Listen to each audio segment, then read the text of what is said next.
O Príncipe Cruel, de Holly Black. Prólogo.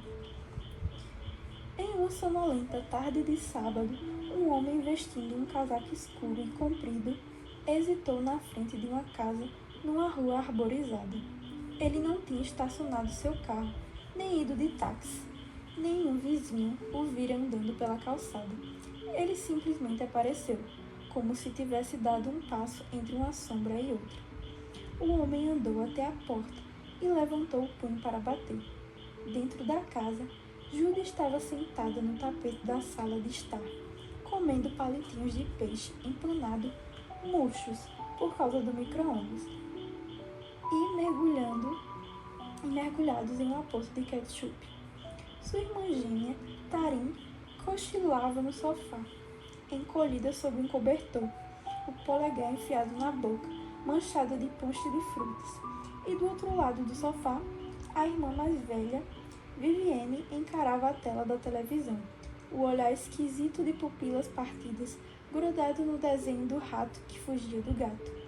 Ela riu quando pareceu que o rato seria comido. Vivi não era feita às outras irmãs mais velhas, mas como Judy e Tarim, de 7 anos, eram idênticas, com os cabelos castanhos ondulados e rosto de queixo fino, elas também se tornavam diferentes. Para Judy, os olhos de Vivi e as pontinhas levemente peludas de suas orelhas não eram muito mais estranhos do que ser a imagem espelhada de outra pessoa. E se Judy reparava no modo como as crianças do bairro evitavam Vivi, ou em como os pais cochichavam de maneira preocupada a respeito da garota, ela não achava que fosse algo realmente importante. Adultos viviam preocupados, sempre sussurrando. Tarim bocejou e se espreguiçou, apertando a bochecha no joelho de Vivi. O sol brilhava lá fora, queimando o asfalto da entrada das casas. Motores de cortadores de grama zumbiam e crianças brincavam em piscinas de quintal. O pai das garotas estava no barracão do jardim, onde havia uma pequena oficina. A mãe estava na cozinha, fazendo hambúrguer. Tudo estava um tédio, tudo estava bem. Quando a batida soou, Judy pulou para atender. Esperava que fosse uma das garotas da frente, querendo jogar videogame ou convidando-a para nadar depois do jantar. Um homem alto estava sobre o capacho, olhando para ela. Usava um casaco marrom de couro, apesar do calor. Os sapatos tinham solado de prata e fizeram um som seco quando ele pisou na entrada. Judy olhou para o rosto mal barbeado e tremeu. "Mãe!" gritou. "Mãe! Tem uma pessoa aqui!" A mãe veio da cozinha, secando as mãos na calça jeans. Quando viu o homem, ficou pálida. "Vá para o seu quarto", ordenou a Judy com uma voz assustadora. "Agora! De quem essa menina é filha?" perguntou o homem, apontando para ela. A voz tinha um sotaque estranho. "Sua? Dele? De ninguém." A maninha olhou na direção de Judy. "Ela não é filha de ninguém." Isso não era verdade. Judy e Tarim eram idênticas ao pai. Todo mundo falava isso. Ela deu alguns passos na direção da escada, mas não queria ficar sozinha no quarto. Vivi pensou, Judy. Vivi vai saber quem é o homem alto. Vivi vai saber o que fazer. Mas Judy não conseguiu ser obrigada a mais um passo. "Eu já vi muitas coisas impossíveis", disse o homem. "Já vi a bolota antes de o carvalho, já vi a fagulha antes da chama, mas nunca vi uma mulher morta viver, uma criança nascida do nada." A mãe pareceu não ter palavras. Seu corpo estava vibrando de tensão. Judy queria segurar a mão dela e apertar, mas não ousava. "Duvidei de Balequim quando ele me contou que eu encontraria você aqui", disse o homem, a voz mais suave agora. Os ossos da mulher mundana e da criança natimorta nos restos queimados de minha propriedade foram convincentes. Tem ideia do que é voltar da batalha e encontrar sua esposa morta, seu único herdeiro com ela? Encontrar sua vida reduzida a cinzas? A mãe balançou a cabeça. Não como se estivesse respondendo, mas como se estivesse tentando afastar as palavras. Ele deu um passo em sua direção, e ela deu um passo para trás. Havia algum problema na perna do homem alto. Ele se movimentava com rigidez, como se estivesse sentindo dor. A luz era diferente no saguão de entrada, e Judy conseguia notar o tom esverdeado esquisito na pele dele, o jeito como os dentes inferiores pareciam grandes demais para a boca.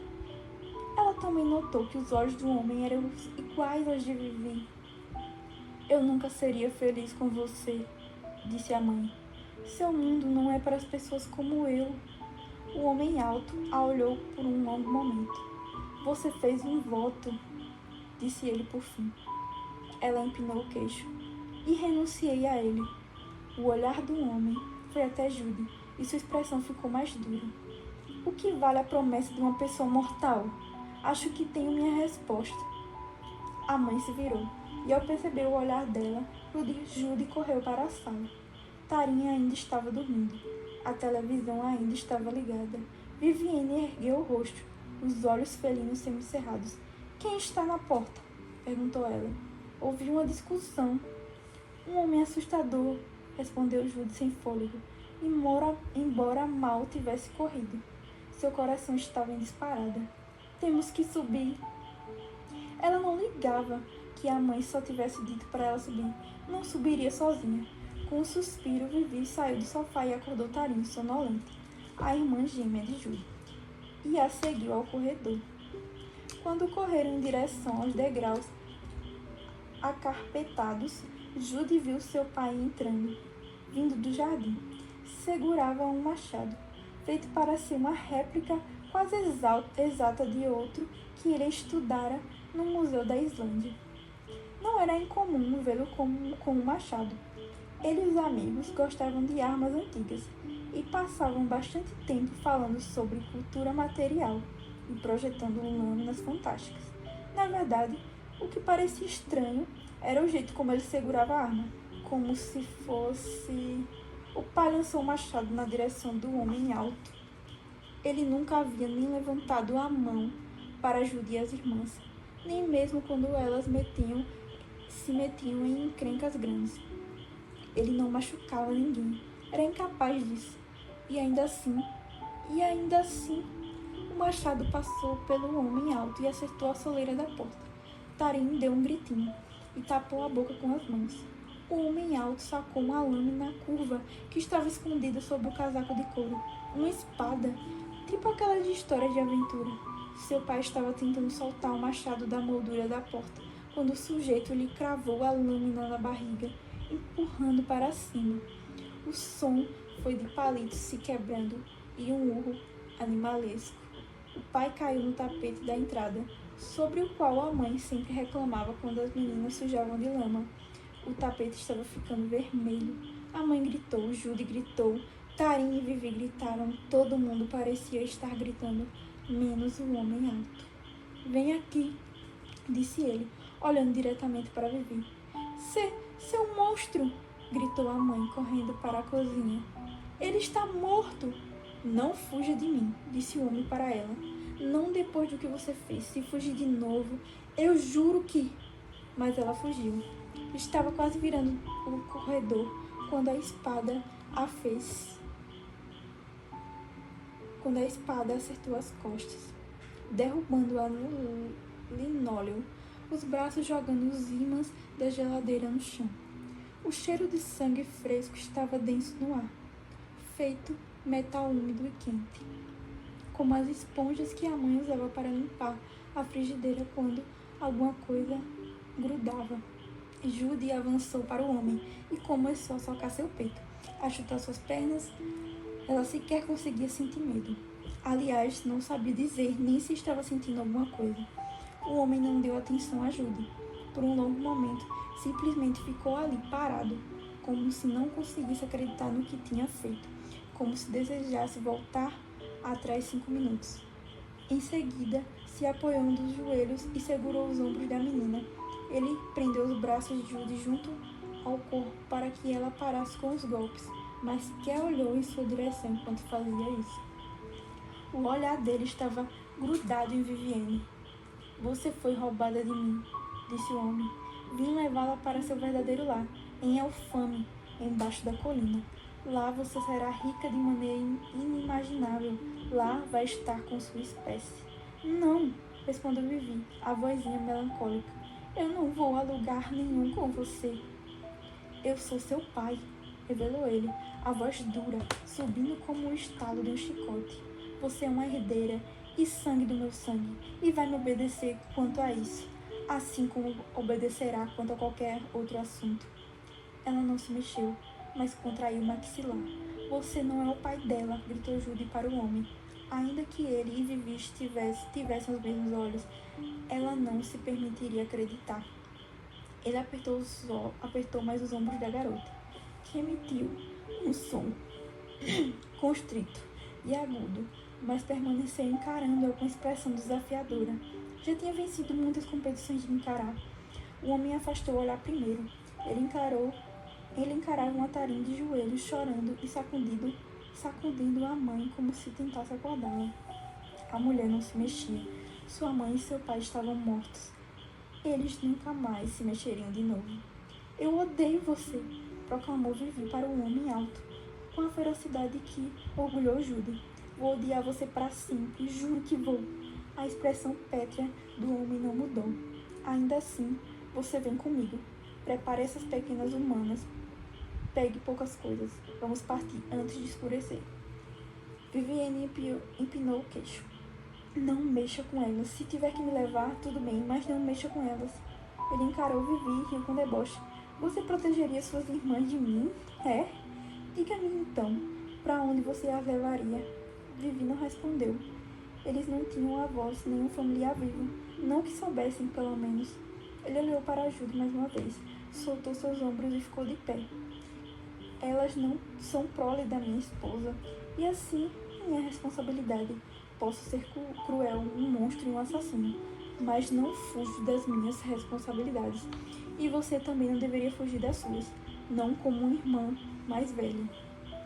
Anos depois, quando Judy repassava os acontecimentos, ela não conseguia se lembrar da parte em que fizeram as malas. O choque parecia ter apagado aquela hora completamente. De algum modo, Vivi deve ter encontrado bolsas, guardado os livros e brinquedos favoritos da atriz, junto com fotografias e pijamas e casacos e camisas. Ou talvez Judy tivesse feito a própria mala. Vivi nunca soube dizer com certeza. Não conseguia imaginar como fizeram as malas com os corpos dos pais esfriando de um andar de baixo. Não conseguia se lembrar de como se sentiram e, conforme os anos foram passando, não conseguia se obrigar a sentir de novo. O horror daqueles assassinatos foi se apagando com o tempo. Suas lembranças do dia ficaram indistintas. Um cavalo negro pastava no gramado quando elas saíram. Os olhos do bicho eram grandes e suaves.